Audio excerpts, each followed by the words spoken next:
আমরা দেখতে পাচ্ছি আমাদের মাঝে বিভেদ সৃষ্টি করার জন্য, মুসলিমদেরকে জঙ্গি ধর্ম বানানোর জন্য, মুসলিমদেরকে উগ্র বানানোর জন্য এই কোরআন নিয়ে অবমাননা করা হচ্ছে, রাসূলের ব্যাপারে বিভিন্ন মন্তব্য করা হচ্ছে। এগুলোর আমরা তীব্র প্রতিবাদ জানাই।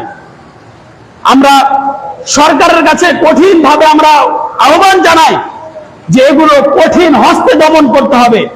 প্রশাসনের কাছে আমরা উদারত আহ্বান জানাই, এগুলো আপনারা কঠিন ভাবে দমন করেন। এগুলো দমন না করলে মুসলিমরা কিন্তু বসে থাকবে না।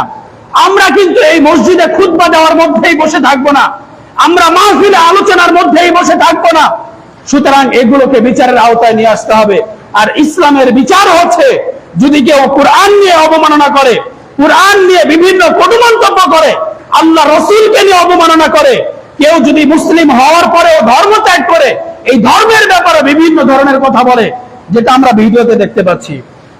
এমন ব্যক্তিকে দেখতে পাচ্ছি যারা মুফতি ছিল, যারা মাদ্রাসায় পড়াশোনা করে শেষ করেছে মাদ্রাসার পড়াশোনা, তারপরেও তারা নাস্তিক হয়ে গিয়ে ইসলামের ব্যাপারে বিভিন্ন কটু মন্তব্য করছে, রাসূলের ব্যাপারে কটু মন্তব্য করছে, রাসূলের হাদিসের ব্যাপারে কটু মন্তব্য করছে, আল্লাহর কোরআনের ব্যাপারে মন্তব্য করছে।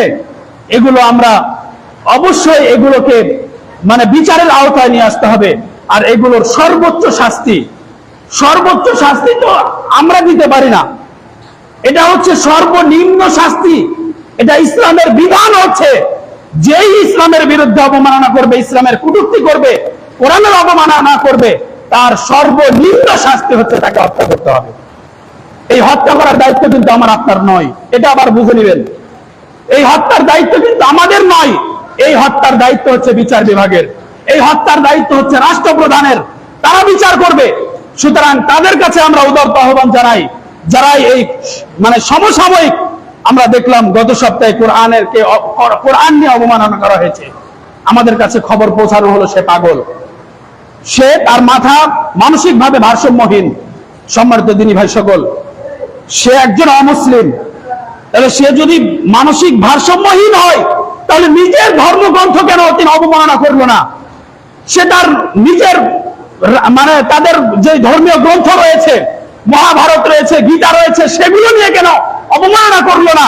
এরপরে বেদ রয়েছে, এরপরে রয়েছে তাওরাত, জাবুর, বাইবেল, যে ধর্মীয় গ্রন্থ রয়েছে, সেগুলো তার চোখে পড়লো না। চোখে পড়লো আমাদের ধর্মীয় গ্রন্থ কুরআনুল কারীম। সম্মানিত মুসলিমবৃন্দ, বুঝতে হবে এটা কোনো পাগলের কাজ নয়, এখানে একটা কঠিন ষড়যন্ত্র রয়েছে। আমাদের মাঝে আমাদের ঈমানটাকে জাগ্রত করার জন্য আমরা যখন উত্তাল হয়ে যাব, আমরা যখন বিচারের জন্য মাঠে নেমে যাব, এটা মানুষদেরকে দেখাবে যে দেখেন মুসলিমরা দাঙ্গা বাজাচ্ছে, কিন্তু উস্কানি তো তারাই দিচ্ছে, তারা শুরু করছে।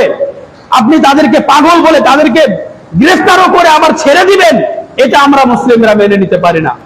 অবশ্যই তাকে বিচারের আওতায় নিয়ে আসতে হবে, অবশ্যই তার বিচার করতে হবে। যেটা বলছিলাম, দুনিয়ার সর্বনিম্ন শাস্তি হচ্ছে তাকে হত্যা করা। সুতরাং তাকে হত্যা করার মাধ্যমে এই বাংলার বুকে কোন কুলাঙ্গার যেন দ্বিতীয়বার আর ইসলামের বিরুদ্ধে কথা না বলতে পারে, কোরআনের বিরুদ্ধে কথা না বলতে পারে, আমাদের হৃদয় স্পন্দন রাসূল করিম সাল্লাল্লাহু আলাইহি ওয়াসাল্লামের বিরুদ্ধে কথা না বলতে পারে। এটা বন্ধ করার অন্যতম পথ হচ্ছে মাত্র একজনের বিচার করা। একজনের বিচার হলে দেখবেন বাংলার বুকে আর কোনোদিন কটূক্তি হবে না, অবমাননা হবে না।